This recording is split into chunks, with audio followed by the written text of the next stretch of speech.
Man, watching that Dolphins and Bills matchup last night just made me sit back and thank the football gods one more time for Lamar Jackson. Seeing Tua take all those hits and struggle through that chaos, it really puts into perspective just how valuable it is to have Lamar under center for the Ravens. He may not always be flashy every single play, but the consistency, the durability, and the way he keeps this team afloat is something you simply cannot take for granted. But while I was riding that wave of appreciation, the news that came out of Baltimore had me a little uneasy, because there is one name right now that fans are holding their breath on, and that's Nate Wiggins. Now let's rewind to that Browns game. Wiggins was on fire. He came away with a huge interception, and for a split second it looked like he was about to house it. He had the ball in his hands, the field ahead of him, and fans were ready to explode, but he came up just short of taking it all the way back. Still, it was the kind of play that shows why the Ravens were so high on him and why his role has grown so quickly in such a short amount of time. But if you were watching closely, you might have noticed something off. Late in that game, after the celebration, he was clearly limping a bit. Reports afterward mentioned that during the hype, Chidobe Awuzie, who was fired up after the play, jumped on him. And while it all looked like good fun in the moment, Wiggins didn't move the same after that. He gutted it out, stayed on the field, finished the game, but there was an obvious hitch in his stride. At first, you think, all right, maybe just a little tweak, maybe he'll shake it off. But then the next day at practice, no Nate Wiggins. And then the report comes out that it's a groin injury. Now here's the thing. John Harbaugh did address it. He made it clear it's not something season-ending, not something long-term, which is obviously the best-case scenario. But here's where I got a little nervous. Usually when Harbaugh talks about an injury and the guy's fine, he's straight to the point. He'll say, he's good, he'll be back tomorrow, nothing to worry about. But this time with Wiggins, Harbaugh's words were more like, hopefully he can practice tomorrow, hopefully he's good to go. That doesn't sound like a guarantee. That sounds like a coach crossing his fingers just like the rest of us. And the timing couldn't be more crucial. Wiggins isn't just some rotational guy. He's a starter, he's the outside corner, and his presence is huge for what this defense wants to do. Last year he grew into that role beautifully. Early on, he wasn't seeing a ton of snaps, but as the season wore on, the coaching staff couldn't keep him off the field. By the time the year wrapped up, he was starting and making an impact. That kind of progression, that kind of trajectory, is exactly what you want from a young corner. This season, the expectation was simple: build off that rookie campaign and become one of the anchors of this secondary. And he was well on his way. But with this setback, now it's a waiting game. And here's where the schedule makes it all the more nerve-wracking. Baltimore's about to face the Detroit Lions. That's no easy task. You need your best players on the field, especially on the back end, because Jared Goff may not be the most mobile guy out there, but if you give him time and his receivers space, he'll carve you up. The good news is that the Ravens aren't empty-handed. Marlon Humphrey, who also left that Browns game banged up, was back at practice. That's encouraging. They've got Jair Alexander, who could return after sitting out last week, and when he's right, he's one of the best corners in the league. They've got Awuzie, they've got young guys like T.J. Tampa, Ruben Lowry, Kean Mitchell, so there is depth. It's not like the cupboard is bare. But depth only goes so far. You always want your main guys, the guys you've counted on to hold down those big spots, especially in a matchup against an offense like Detroit's. What makes it trickier is the type of injury it is. Groin injuries can linger. They're not like a simple bruise where you just ice it and move on. If you come back too soon, it can stick around and bother you all season. And for a cornerback, where every movement is a sprint, a cut, a reaction, you need every bit of your lower body at full strength. Even the smallest limitation can be exposed quickly by NFL receivers. That's what has me watching closely, because the Ravens are in that phase of the season where stacking wins matters. Dropping a game because your defense's patchwork in the secondary could make a difference down the line when playoff positioning comes into play. But it's not just Wiggins that has fans talking. Lamar's health has been a hot topic too. Some folks noticed that in that Browns game, he didn't look quite himself. The legs weren't as active. He wasn't taking off the same way we've seen him do countless times before. He had one nice keeper where he pulled it down and ran, but overall he seemed more hesitant. Some of that could just be the game plan. Some of it could be soreness from the beating he took in that Bills matchup, especially from Ed Oliver, who was in the backfield all night. Lamar said he was cramping, but those kinds of hits linger. And while he did finish strong, it was clear he wasn't at his most comfortable. With the Lions and then the Chiefs coming up, the Ravens absolutely need him to be sharp because those defenses will test him every single play. And then, to add to all of that, you've got Derrick Henry putting the ball on the turf in back-to-back weeks. That's not something anybody is used to seeing. Henry is a monster, a guy built to punish defenders, not hand them gifts. So when you see him coughing it up in consecutive games, it raises eyebrows.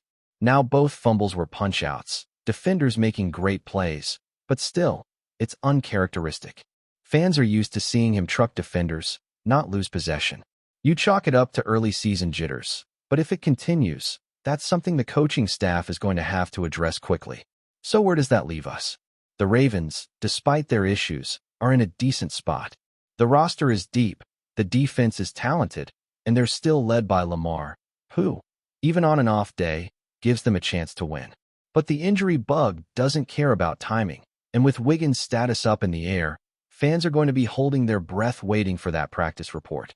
If number 2 is out there running drills, even limited, that's a good sign. If he's not, then the depth will be tested sooner rather than later. Right now, it's about getting through these next couple of weeks with health intact and momentum still building. Detroit isn't going to back down, and Kansas City definitely won't. Baltimore needs all hands on deck, and that starts with hoping Nate Wiggins can shake this off sooner rather than later. Because make no mistake, this defense is different with him on the field, and if the Ravens want to reach the heights they're aiming for this season, they'll need him. When fans started sending in their questions after that Browns game, one of the main themes was concern, and it's hard to blame them. Nate Wiggins' situation has everyone on edge, but he's not the only player people have been wondering about. Let's start with Lamar again, because that conversation just refuses to go away. When you're watching him, you can see that spark, but in the last game there were stretches where he just wasn't himself.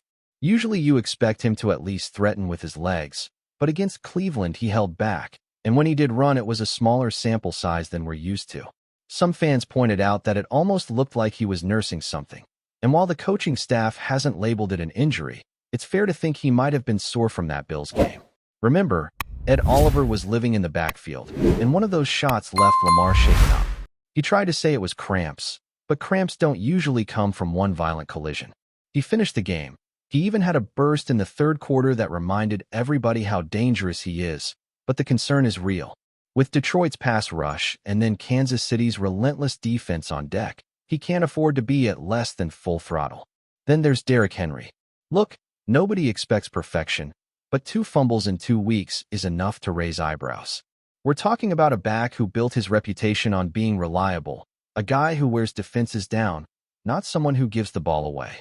Both turnovers were caused by defenders going straight for the punch, so in one sense you tip your cap, but in another sense you say Henry has to tighten it up. Punch-outs happen when runners don't secure the ball firmly enough, and for a player with his stature and workload, that can't become a pattern. Statistically, his numbers against Cleveland have always been a little lower than fans would like, so the yardage wasn't too shocking, but those fumbles were uncharacteristic. One mistake you can brush off, 2 in a row has everybody paying attention.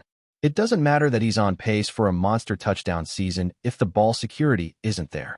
And it's not just the stars that draw the spotlight. Questions came in about Jair Alexander, and it's fair to wonder. He's a proven player, been in the league since 2018, knows the game inside out, but his first appearance after a month off looked rough. Rust was obvious. The good news is that experience doesn't go away. He'll shake that off, but fans were asking if his struggles were a reason for panic. The answer is no. Not yet. Give him another game or 2 to get back into rhythm. Missing that much practice and then being thrown into the fire is never going to look smooth right away. Baltimore brought him in for a reason, and the expectation is he will get back to form quickly. Now, one of the most passionate questions was about John Harbaugh. You can feel the frustration from some fans who are just fed up with the pattern they've seen over the years. The complaint is that the Ravens build a lead, get comfortable, and then watch it slip away. Different coordinators, different rosters, even different conditioning staffs, but the same movie keeps playing. For some, Harbaugh is the common denominator, and they're ready to move on. The argument is simple. If you've had Wink, then Mike McDonald, now Zach Orr, and the defense still plays soft when the team gets ahead, then maybe it isn't the coordinators. Maybe it's the head coach. Fans pointed to his press conferences where he spreads blame everywhere but himself, and they're done with it. One fan even said he's wanted Harbaugh gone since high school, graduated in 2021, and Harbaugh's still here, still getting extended. That's how deep the frustration runs. But as much as fans might want a mid-season shakeup, that's not happening. Harbaugh isn't going anywhere in the middle of the year. He's locked in, and the organization believes in stability, sometimes to a fault. So what happens next depends entirely on how this season plays out. If the Ravens make a deep run, the calls for his firing will quiet down. If they repeat the same collapses we've seen too often, the noise will grow. Ownership, not Eric DeCosta, has the power to make that decision. That's a Steve Bisciotti call. Fans can scream all they want about the general manager enabling Harbaugh, but at the end of the day, it's the owner who has to pull that trigger, and so far he hasn't shown a willingness to do so. And that's where it all comes back to performance on the field. Baltimore responded to that loss against Buffalo with a statement win over the Browns. They didn't just sit on a lead, they stepped on the gas, built it bigger, and never let Cleveland back in. That's the kind of response fans wanted to see. That's the kind of mindset they've been begging for. But can they do it consistently? That's the real test. Because the Lions aren't going to roll over. Dan Campbell has them playing tough, physical football, and their offense can hang points on anyone. If Baltimore wants to prove they've turned a corner, this is the game to show it. So when fans ask what it's going to take to beat Detroit, the answer is layered. Offensively, the Ravens need to come out aggressive, not tentative. That means mixing it up, not letting the Lions' pass rush dictate the game, getting the quick throws, the screens, and yes, bringing the tight ends back into the mix. Mark Andrews has been quiet in the passing game, and that's not necessarily a bad thing because the receivers have been carrying the load, but adding him back into the fold makes this offense unpredictable again. On defense, it's all about tackling and physicality. Don't give up yards after contact. Don't miss the simple plays that turn into big ones. And against a guy like Jared Goff, mess with his timing. Get hands on receivers at the line, throw off the rhythm, and give the pass rush a chance to get home. Fans are nervous because they've seen this story too many times before. But if the Ravens are serious about being contenders, these next couple of games are where they prove it. Lamar's health, Wiggins' availability, Henry's ball security, Harbaugh's leadership, all of it will be under the microscope. If Baltimore can come out of this stretch with wins, people will breathe easier. If not, the criticism will only get louder. Before we dive in, don't forget to hit that subscribe button and give this video a thumbs up. Your support keeps us bringing you the latest news on the Baltimore Ravens. And hey, drop your take in the comments below. We want to hear from the flock. The NFL rumor mill is buzzing, and it involves none other than the Baltimore Ravens and the electrifying Tyreek Hill. Sources, who wish to remain anonymous, because of course they do, suggest that the Ravens have sealed a deal with the fastest wide receiver in the league. If true, this would instantly reshape Baltimore's offensive identity and potentially create the most explosive attack the NFL has ever seen. Imagine it. Lamar Jackson under center, already a nightmare for defenses, now with Tyreek Hill blazing down the sidelines. Hill's speed is borderline supernatural, and pairing him with Jackson's improvisational genius could make the Ravens a juggernaut that defenses simply cannot catch. Analysts are already whispering that track meets football in Baltimore, and frankly, who can argue with that? Hill's ability to turn any short pass into a 70-yard touchdown, or any screen into a highlight reel, would transform the Ravens into a team that scores almost at will. Of course, this is still very much in the heavily rumored category. No official announcement has been made, but insiders say discussions have reached the final stages, and both parties are reportedly excited about the fit. If it happens, Hill joining Baltimore would not just be a signing, it would be a statement. The Ravens have long been known for their physical, ground-and-pound style, but this move would catapult them into the realm of speed and spectacle, creating a high-octane offense that could terrorize the entire AFC. Speculation aside, imagine the matchup nightmares for opposing coordinators. How do you defend a player who can outrun anyone, combined with a quarterback who can throw on the run with pinpoint accuracy? The Ravens' wideouts core instantly becomes one of the fastest in history, and the league might finally witness a team that can score in a blink. Fantasy football owners are already drooling at the thought. Is this real? Is it just chatter? Only time will tell. But one thing is certain. If Tyreek Hill dons a Ravens jersey, the NFL landscape will never look the same. Speed, agility, and sheer audacity. Baltimore might just have stitched together an offensive machine built for absolute chaos. And honestly, that's exactly the kind of chaos Ravens fans have been waiting for. That's it for this update. If you enjoyed the video and want to stay in the loop with exclusive news on our Baltimore Ravens, make sure to subscribe and hit that like button. We'd love to hear what the flock thinks. Drop your thoughts in the comments. See you in the next one.